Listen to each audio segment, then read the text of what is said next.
ಕೇಂದ್ರ ಸರ್ಕಾರ ವಿಧಿಸುವ ಸೆಸ್ಗಳು ಮತ್ತು ಸರ್ಚಾರ್ಜ್ಗಳನ್ನು ರಾಜ್ಯಗಳಿಗೆ ಹಂಚಿಕೆಯಾಗುವ ತೆರಿಗೆ ಪಾಲಿನಲ್ಲಿ ಪರಿಗಣಿಸದಿರುವುದರಿಂದ ಹಾಗೂ 15ನೇ ಹಣಕಾಸು ಆಯೋಗದ ಶಿಫಾರಸಿನನ್ವಯ ರಾಜ್ಯದ ತೆರಿಗೆ ಪಾಲು ಕಡಿಮೆಯಾದ ಕಾರಣ ರಾಜ್ಯವು ವಿತ್ತೀಯ ಸವಾಲುಗಳನ್ನು ಎದುರಿಸುವಂತಾಯಿತು.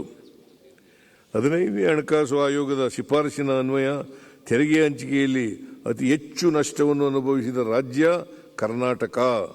14ನೇ ಹಣಕಾಸು ಆಯೋಗವು ಕರ್ನಾಟಕಕ್ಕೆ ಶಿಫಾರಸು ಮಾಡಿದ್ದ ತೆರಿಗೆಯ ಪಾಲು ಶೇಕಡ 4.713ರಿಂದ 15ನೇ ಹಣಕಾಸು ಆಯೋಗದ ಅವಧಿಯಲ್ಲಿ 3.647ಕ್ಕೆ ಇಳಿಕೆಯಾಯಿತು.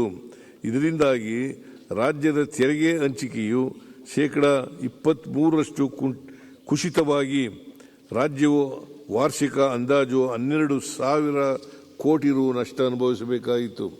ಅಲ್ಲದೆ 15ನೇ ಹಣಕಾಸು ಆಯೋಗವು ರಾಜ್ಯದ ತೆರಿಗೆ ಪಾಲು ಕಡಿಮೆಯಾದ ಕಾರಣ 5,495 ಕೋಟಿ ರುಗಳ ವಿಶೇಷ ಅನುದಾನ, ಬೆಂಗಳೂರಿನಲ್ಲಿ ಕೆರೆಗಳ ಸಂರಕ್ಷಣೆಗಾಗಿ 3,000 ಕೋಟಿ ರೂಪಾಯಿ ಮತ್ತು ಪೆರಿಫೆರಲ್ ರಿಂಗ್ ರಸ್ತೆ ಅಭಿವೃದ್ಧಿಗೆ 3,000 ಕೋಟಿ ಸೇರಿ ಒಟ್ಟು 11,495 ಕೋಟಿ ರುಗಳನ್ನು ತನ್ನ ವರದಿಯಲ್ಲಿ ಶಿಫಾರಸು ಮಾಡಿತು.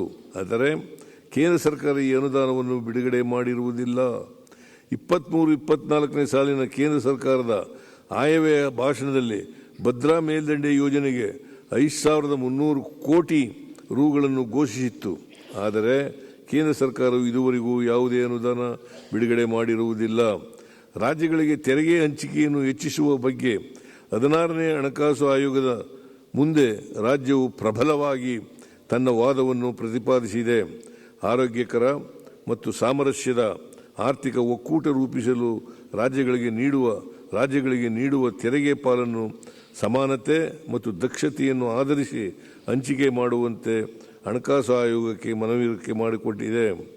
ಬಲಿಷ್ಠ ಆರ್ಥಿಕತೆ ಹೊಂದಿರುವ ರಾಜ್ಯಗಳು ಬಡ ರಾಜ್ಯಗಳಿಗೆ ನೆರವಾಗಲು ಬದ್ಧವಾಗಿದ್ದರೂ ಅದು ತನ್ನ ನಾಗರಿಕರ ಹಿತ ಕಾಯುವಲ್ಲಿ ಅಥವಾ ಆರ್ಥಿಕ ಪ್ರಗತಿಗೆ ಕುಂದುಂಟು ಮಾಡುವಂತ ಇರಬಾರದು.